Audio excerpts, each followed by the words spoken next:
Hello everyone, welcome to today's show. My name is Spencer Walsh. Thank you so much for joining us here today. We have a great show for you today. On the show, Hurricane Michael's deadly strike has left the Florida Panhandle in shambles. We're going to take a look at what's going on there. Take a look at the tragic story of Helen and what the Border Patrol is doing to people on their border there and what they're forcing to do to young kids to pretty much sign away their rights, taking them away from their families. We'll get into more of that. Take it also the possible end of the U.S.-Saudi alliance, hopefully over this situation with Jamal Khashoggi, now believed to be dead. Also, Democrats possibly effing with Trump's judges, who the tax cut really benefits, and Micheal Avenatti being a dirty little guy. Yeah, that's what we got on today's show for you. All right, so the scope of the devastation brought by Hurricane Michael came really into sobering focus on Thursday as rescue workers searched a ruined landscape of splintered homes, toppled trees, and abandoned vehicles that stretched across most of that Florida Panhandle. So this is a report from here from the New York Times that came out of Mexico Beach. The seaside community of Mexico Beach, where the storm originally made landfall, was pretty much a fine wreck. Across the small sport fishing town, piers and docks were destroyed. Fishing boats were piled crazily on the shore. Townspeople wandered their streets in horror and wonder. These were all block and stucco houses gone, said Tom Bailey, the former mayor. The mother of all bombs doesn't do any more damage than this. And he's got a point about that there. It's really an incredible disaster that, I mean, again, was made incredibly worse by increased damage and increased pressure there. And increased barometric pressure that was caused by lower temperatures of the seawater, which, I mean, you know, I think we all know what that has to do with. Yeah, and while Mexico Beach was the hardest hit, much of Florida Panhandle was a landscape of collapsed buildings, compromised roads, and water systems. Rescue teams evacuated hospitals, searched rebels for survivors, and dropped emergency supplies from helicopters. Storm's rage spread across 6 states, as well as more than 1 million homes and businesses were without electricity on Thursday as Michael made its way seaward as a tropical storm. At least 6 people were confirmed dead, and officials appeared to resign that the toll would rise. So yeah, local governments are now imposing non-industrial curfews and told residents to pretty much boil their water. And the American Red Cross said about 7,800 people slept in shelters on Wednesday. It's a very tough situation there right now. So many lives have been changed forever. So many families have lost everything. Governor Rick Scott said of Florida, homes are gone, businesses are gone, road and infrastructure along the storm's path have been destroyed. This hurricane was an absolute monster, and it was not really something a lot of people had that much time to prepare for. It pretty much became a tropical storm to a Category 4 overnight, so it's pretty much like you may want to board up your windows, maybe lose power for a little bit. But then it became Category 4, which is pretty much a GTFO situation. But, I mean, really to go from town to town on Thursday and even battered block to battered block to see how Michael could be capricious as it was destructive. In St. James, Florida, new homes stood intact next to old ones that have been shattered into piles of soggy wood. Even some homes that have survived barely had their insides spilled onto sand. Refrigerators, seat cushions, life vests, pretty much everything there. Anything that's from the New York Times here. Beyond lives and homes, the storm community seized community hubs like 2 oak trees used as a place to gather and talk in Greensboro, a small town in Gadsden, Florida. By the end of the storm, they had crashed to the earth. So yeah, a lot of people, it's just those little things, like the things that make your life, that are going to be lost to so many people in the storm, which makes the situation kind of all the more disturbing, all the more tragic, that they have to go through this today. Obviously, we here, Newsflash, are going to do our best to keep an eye on this situation as it unfolds, and we're going to see how the government's handling this, how people that are getting back to their lives, and that's pretty much what's going on. But the situation in the Florida Panhandle right now is not good, and not good at all. Speaking of another not good situation, today going on, So today, the New Yorker is publishing a gut punch of a story describing how Helen, who's a 5-year-old child in Honduras, was taken away from her family and convinced to sign away her rights to an important judicial hearing, and swept away in a complicated bureaucratic system that lost her entirely. The story explains that Helen and her grandmother Noemi and several other relatives fled gang threats in Honduras in July and ended up in a DHS processing facility in Texas, where Helen was separated from the rest of her family. So they obviously were coming in to seek asylum, and Helen was separated again. Her adult family members were eventually released and went to meet Helen's mother, who's already living in the U.S., but Helen stayed. She was eventually shuffled. So pretty much the case here is, like, the rest of her family was already cleared to get out. They had asylum. It was already a successful asylum there, so they were pretty much all right to get out. So Helen, though, she still had to say she was eventually shuffled from several shelters and foster care centers by the Office of Refugee Resettlement, but the family was ill-informed as to her whereabouts.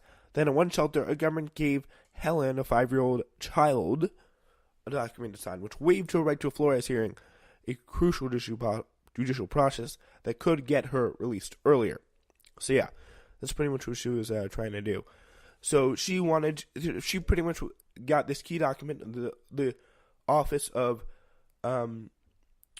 Refugee Resettlement, as we know, is obviously in charge of resettling refugees, and they have this Flores settlement that's for children that allows them to be not even held by the government for a certain period, and she could have gotten a Flores hearing, getting her released earlier, but they literally gave her a document without even explaining it to her at all. I mean, I can imagine, but even still, she doesn't know what a Flores settlement is. Like, she knows this is a Flores settlement. This waives the right to the Flores settlement. And she'd be like, what? I mean, who even knows if she can speak English? Like, we just don't know at this point. So, yeah, one shelter, gave her this document, which is incredible. So according to a long-standing legal precedent known as the Flores Settlement, which established guidelines for keeping children in immigration detention, Helen had a right to a bond hearing before a judge.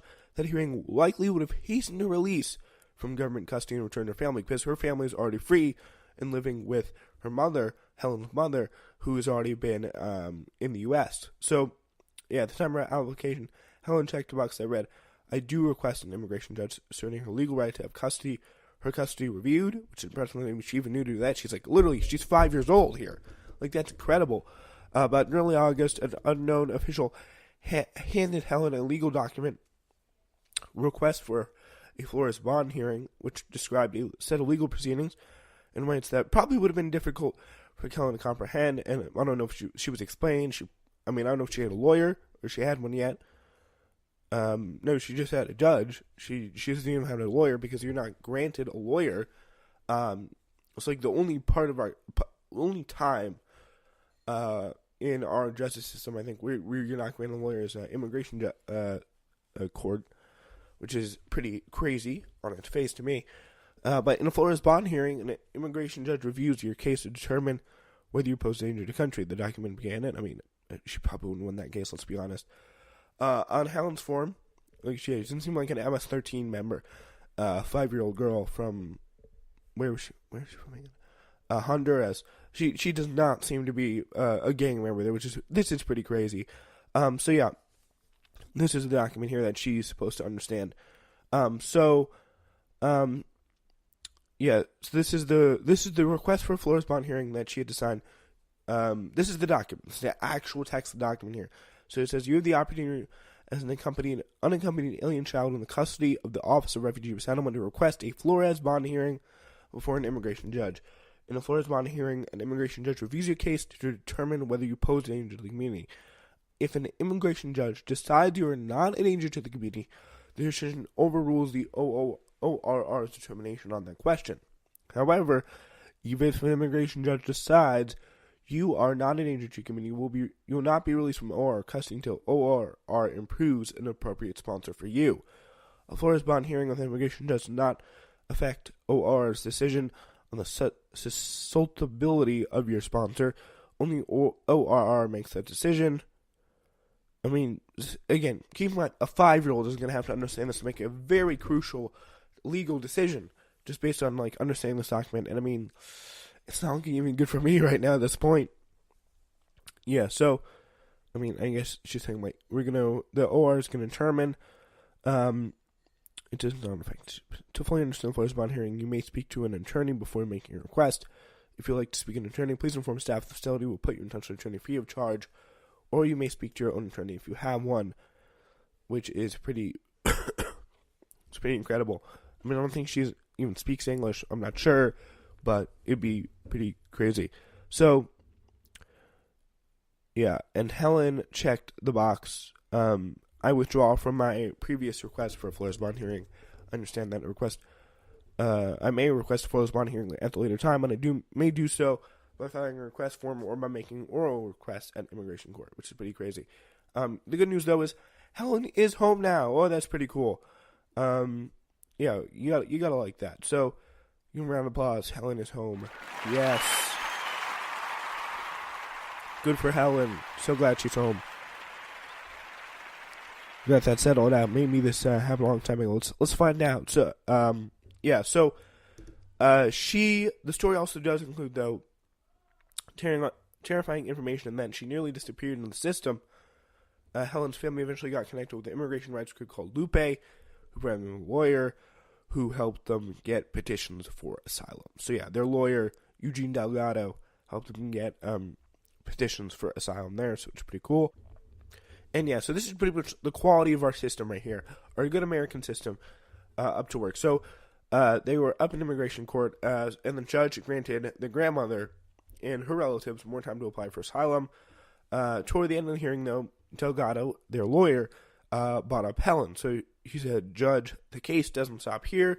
What about the little child lost in the system?" The judge was like, "What? A little child? Where's Helen, the 5-year-old?"